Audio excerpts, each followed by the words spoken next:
viewers, my name's Cara. I'm your host for Tuesdays here on the Pagan Perspective, and this week we're talking about different pagan meetups and our experience with them.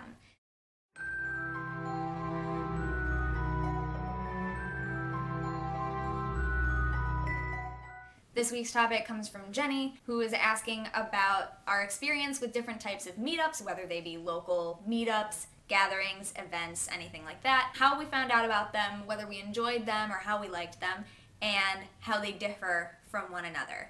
This video is really long, so I'm going to give you a TLDW, too long didn't watch version right now. I mostly find out about events through friends of friends, which I recognize does mean that they and I kind of have to know each other's religious identity and interests. But also sometimes through social media. I have enjoyed most of the different types of events that I have ever gone to for different reasons, because they're different things, and I get different things out of all of them. I pretty much get something out of every experience, even if it's negative, because I learn from it.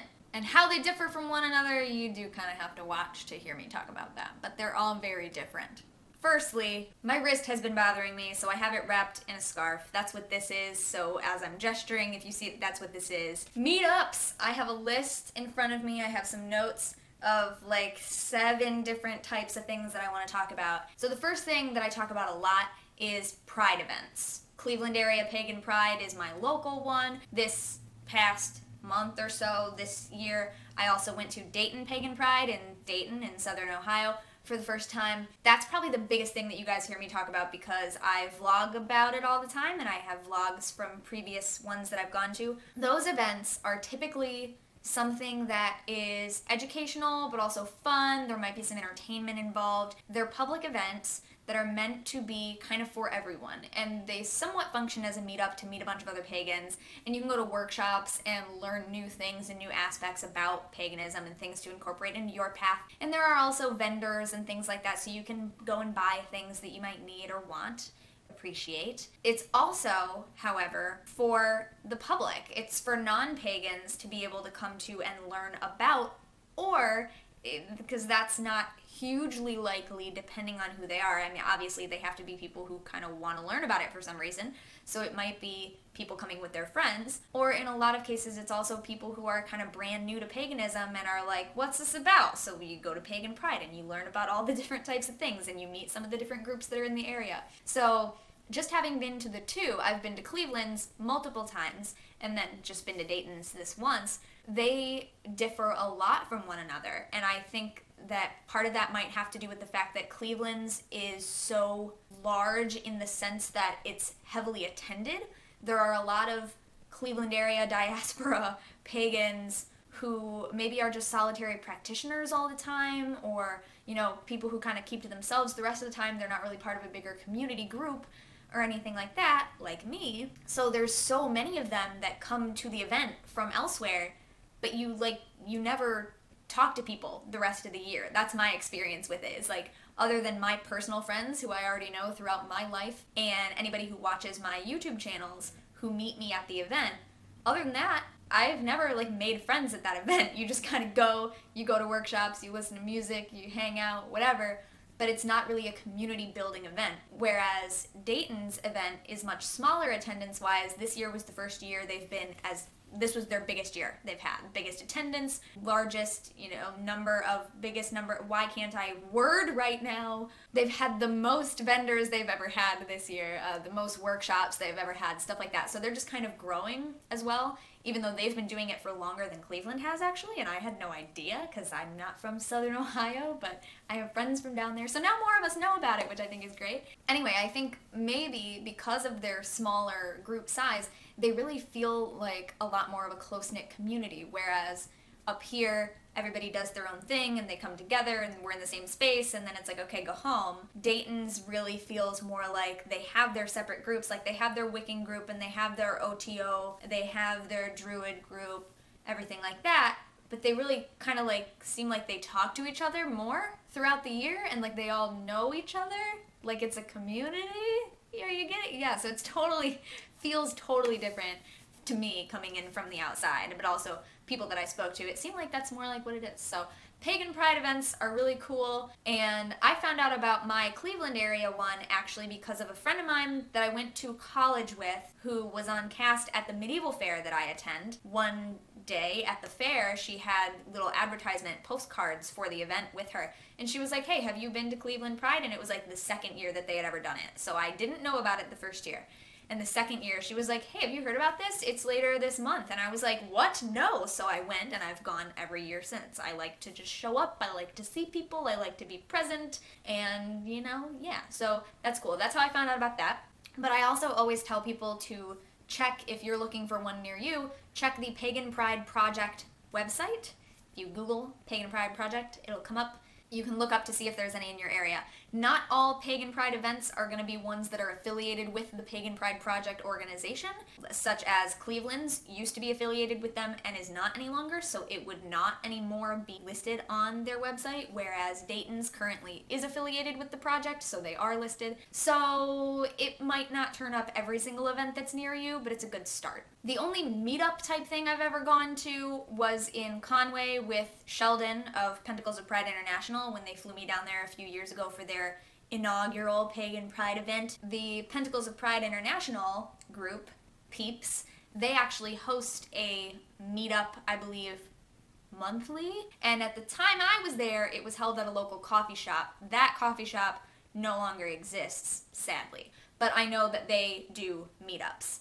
And I also met up with a group that they had at their local Unitarian Universalist church because they have a pagan group there. So we did a few little group things with them, kind of like a workshop-y type thing, and then I went to one of the meetups, which was cool.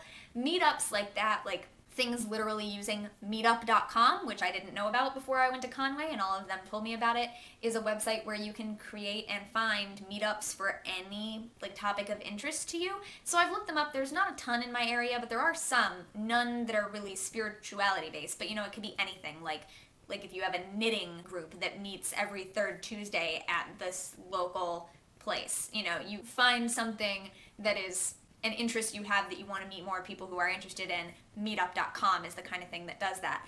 And so that's the only one like that I've ever been to. And those things are just kind of like hanging out. And you might be there to actually do the thing. Like if it's a knitting group, you might actually all show up and knit together. That seems kind of logical. If it's a pagan meetup group, you might show up and actually talk about paganism.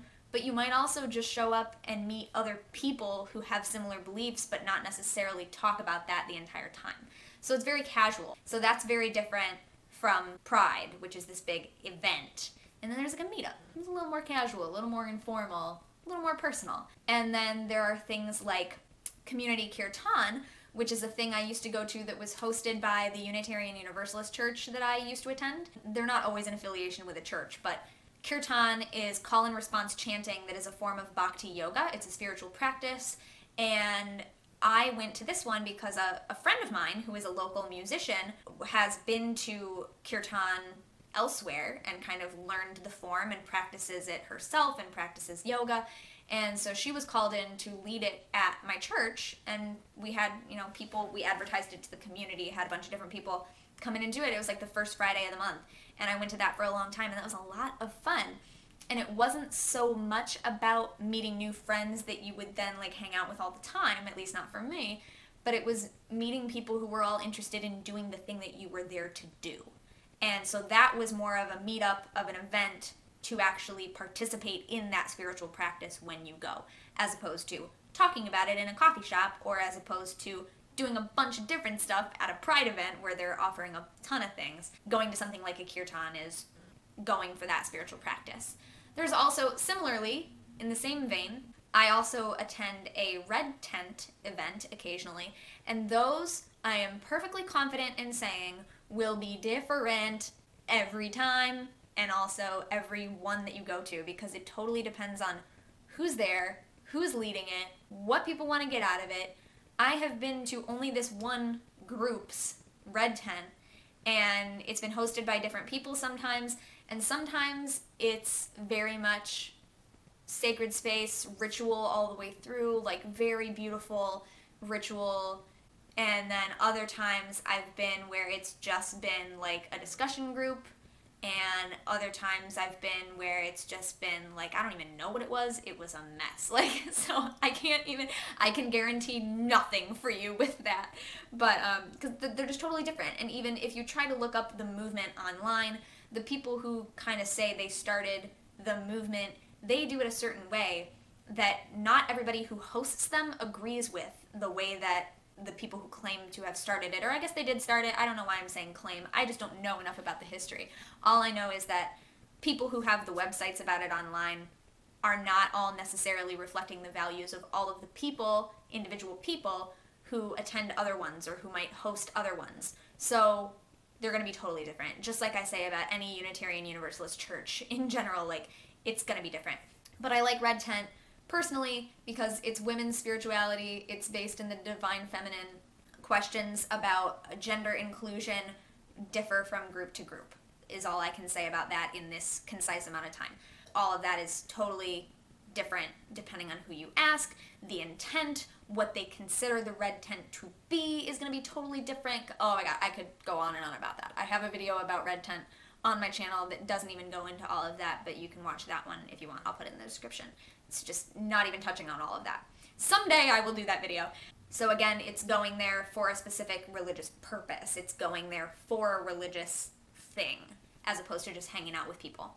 I've also met different people at just like rituals done by friends of friends. Like there were some ladies from the UU church that I used to attend who, after I stopped going, knew that I was pagan and everything like that, and they kind of had, similar interests, and someone said like, hey, my meetup group, they actually had a meetup group, most of them are elderly lesbian women, and they just like to have meetups together and hang out with other older lesbians, but they invite younger friends who they know would appreciate whatever they're doing or be into that community. So one of my friends from the church said, hey, my local lesbian friend group, we always do a ritual every year for Imbolc. And I recall that you're pagan and you did some beautiful things at church for different Sabbats. Do you want to come to this thing? I'm also inviting these other women from church. So that was totally cool because I got to go with a couple people that I already knew and meet other women that I had not met who were much older than me, and so cool and so welcoming. And we were also there for a specific ritual purpose, but there were also crafts that they had lined up. We got to take things home. Where is it? I made a candle and I thought it was right here. I was going to show you. It's usually right there. Apparently I used it recently and it's not there. It was also a hangout. It was a potluck. There were snacks. We hung out. We drank tea. We made crafts. And then there was ritual. So friends of friends. And then I have a friend who is the leader of a coven, and I get invited to their things sometimes. And I have made friends with pagan authors and leaders and teachers through Facebook groups or through YouTube or through whatever other kind of social media, and then they let me know when they're doing something nearby, and I meet people, I invite people that I think might be interested, and other people invite people that they think might be interested, and then all of a sudden we have this bigger group of people that we all know, and it's so cool. Similarly to that, you also know, if you watch my personal channel, that I've been to a witch camp, which is in the reclaiming tradition. Brendan is also someone involved in that tradition, and I say somewhat, they're a teacher in that tradition.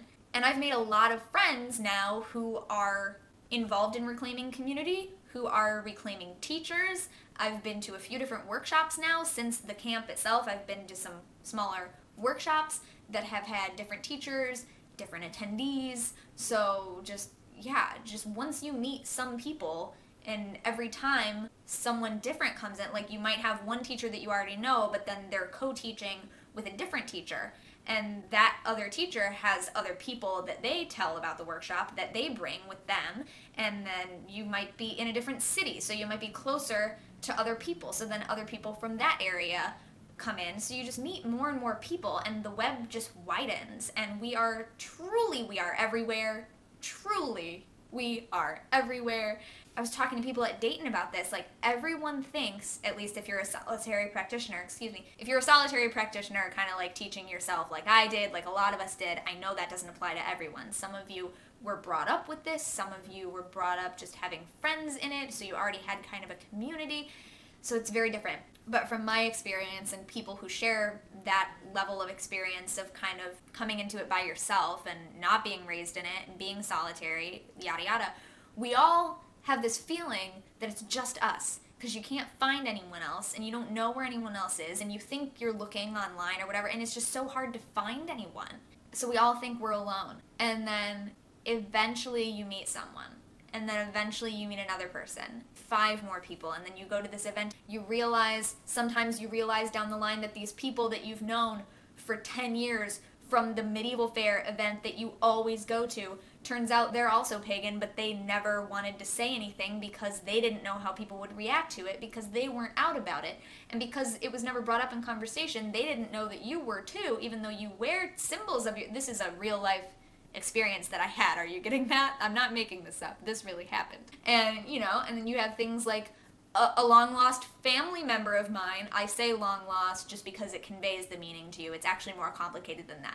But an extended family member of mine who I used to know when I was younger didn't know that I was pagan then because I didn't bring it up to them because I wasn't as open about it then. Years down the line, fast forward, they found my YouTube channel and now we talk about it somewhat occasionally. But yeah, so we're everywhere. You're not alone. And that's such a cool feeling. So just to recap, I have been to a lot of different types of meetup-y, gathering-y, event-y type things. They are all very different from one another. I get something different out of each one of them. And I found out about them mostly through friends. I found out about witch camps by reading Starhawk's books, The Spiral Dance and then The 12 Wild Swans, but then also Brendan was posting about different witch camp events that they were participating in Australia. And I was like, whoa, this one that's happening in the States sounds really cool. I want to do that. And Brendan was like, then do it. And I was like, okay. And it fit my schedule, so I went. Like, that's what happened. Found out about Pride through a friend. I found out about Dayton Pagan Pride because I follow Patty Wigington on Twitter. She runs the paganwiccan.about.com page. And she tweeted about Dayton Pagan Pride because she was going to be there, and that's how I found out about it. So just, follow people on social media. And I want to say talk about stuff, but that obviously requires that you are some level of open about it. Like, there has to be kind of some way, because if you find out about things through friends of friends like I do, that's because my friends know my identity, and I might know their identity and interests in the religious realm. But following people on social media, I think, will work. Even if you're not really out, I'm not 100% sure. Depends on what you're comfortable with. Once again, this video is way too long, so I'm gonna go now. I hope that was beneficial / interesting to you at all. And I thought it was subs week this week, so I didn't even start doing this until a couple hours later than I might have otherwise, so I'm sorry about that. Thank you so much for watching all of this. Thank you, Jenny, for the topic suggestion, and I will see you guys now next month. Next week is subs week. Not this week. Next week. I'll see you then. Thank you very much for watching. Don't forget to be awesome, blessed be, and goodbye.